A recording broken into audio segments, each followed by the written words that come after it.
We won't tell Karen Darko we like yours better. Not a dogger, Karen. All right, so it is my honor today to get to introduce our guest speaker. So I've known this woman since the late 80s when I was a member at the Huntington Beach Church of Religious Science eons ago. I didn't know her real well then, but you really kind of can't miss her. You'll find out when she gets up here. Can't miss this woman's personality, but I've been a friend for probably about 13 years because Becky and her were friends. Forever, it just seems like. So this is Reverend Tinker, and she does her own special focus ministry that she's been doing for a long, long time, and it's aptly named Heartworks. Currently, she's up in the Pismo Beach, Arroyo Grande area, but she's been all over. There's just so much I can say, but I really want her to talk. I've been telling some of you she's a delight. So please give some love to Reverend Tinker.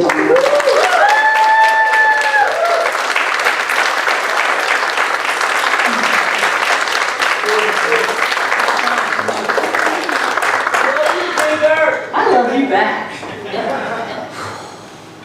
Let me take a look at you. Well, I have to start with thank yous. So, thank you. Thank you for inviting me and letting me be here this morning. Thank all of you for being here this morning. It would be a very different experience if you weren't here. Not that we wouldn't have a lot of fun. And Anna, thank you so much for your prayer. It was so gorgeous. You just have such a rich consciousness that articulated itself for all of us, and you just put me in that sweet place. And I forget, you reminded me how much I missed that. Thank you. That was beautiful. And wasn't perfect? I trust that wasn't the first time. But, you know, it's been a long time since I've been in church other than what I'm out there doing in community outreach. And I was so spoiled, you know, being raised in religious science at the Huntington Beach Church. And then in churches like this one, that I could call home and be with family. And where it's such a rich experience. I can't say I created that rich an experience as a one-man band. So to have all your participation, Ross and Dennis, gosh. Can we have another little bit of love there? While I figure out what I'm going to talk about, because I've got so many notes, and if you saw these, they wouldn't help you either.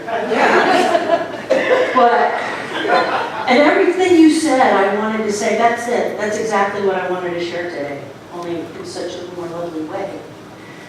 Tinker, I always say that by the time I get up there, they've said it. Yeah, they've said it all. We're done.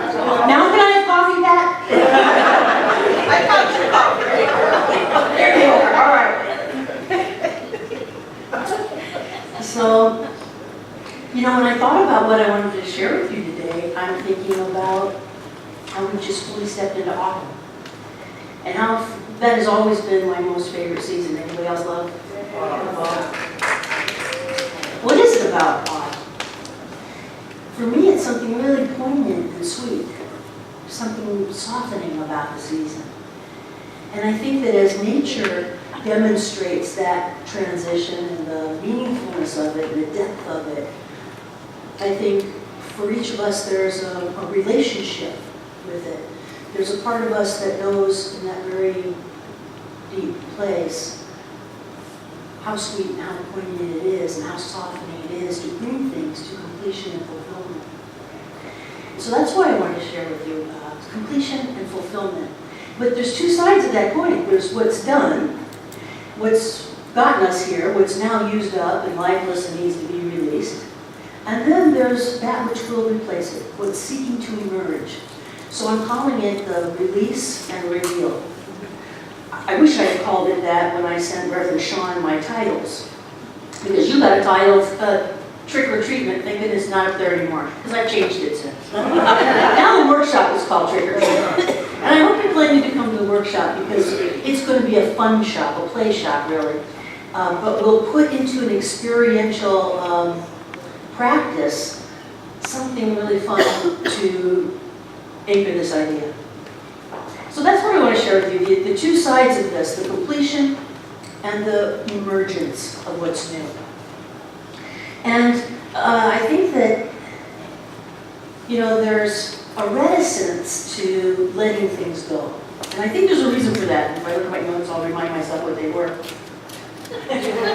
I've got 3 things that I think are the reasons why we might hesitate or be slow in recognizing completions. And that's the first one. Sometimes we don't recognize things are complete. We just don't see it. I think we miss it because we didn't see them becoming. We didn't see the unfolding process. Sometimes the progress is so incremental, it's subtle. Sometimes because the process happens in the invisible realm, we don't really believe it's done when we finally see it. A good example is spring. By the time we see those bright neon green sprigs of growth coming up out of the soil, that's not when growth happened. Growth happened during these seasons that we think nothing's going on, that we think things are closing down for autumn and for winter and there's nothing happening. But in fact, by the time we see those little green sprigs, probably the most significant growth and the most potent changes have taken place in that loamy, dark soil. So, the ancients celebrated the seasonal shifts and the changing of the sun and the sunlight for good reason, because they were agricultural communities and their crops depended on how much light and how much warmth there was. In fact, their lives depended on how successful the crops were. It was the difference between whether they made it through the winter and how they made it through the winter. How many of you are familiar with the Wheel of the Year?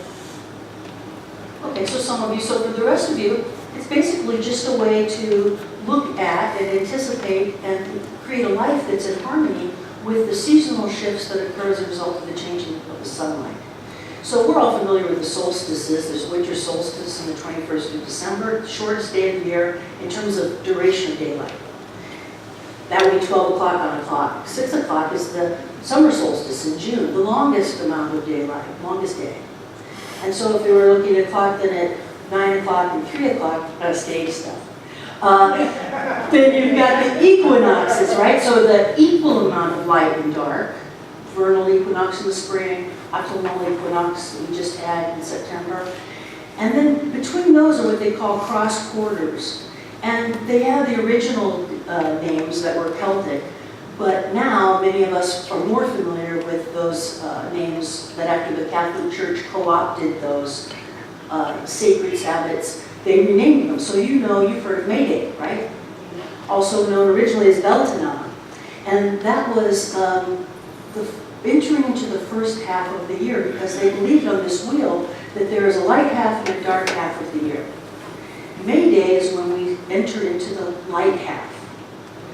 What we're going to celebrate this month is Halloween, which is the Catholic rendition of the original Samhain. Halloween is All Hallows Even in England. Halloween. So it's a contraction, but originally it was called Samhain. And it is honored, so it would be directly across from May Day, and it is the time of entering the dark half of the year. Scary? Well, this is what I want to talk about. I want to empower us to enter the darkness with the anticipation of the great good, the constructive activity, the rich creativity that occurs there. It's the time that Ernest Holmes, the founder of our teaching, would refer to as the law, the soil that the seed is planted into. Remember I said the dark, loamy soil, you can't really see all the growth going on. He also would call her the divine feminine, the creative womb. And in there, she's mysterious. We can't see what's going on. The growth is invisible. She's non-linear. Oh, there's a surprise a minute. But what's consistent in the inconsistency is this beautiful thread of continuity that connects everything. And it's not about forms. That's why we get scared. We get afraid because we think that it's all about the forms. And as forms come to completion and we have to let them go, sometimes we're attached to those forms. We've gotten familiar with them. We don't want to see them go. And we can't see what's coming, so we have no attachment, no relationship to that. So it's like, oh, yeah, sure, there might be something good there, but the fact is there's a thread of continuity. It's not about the forms.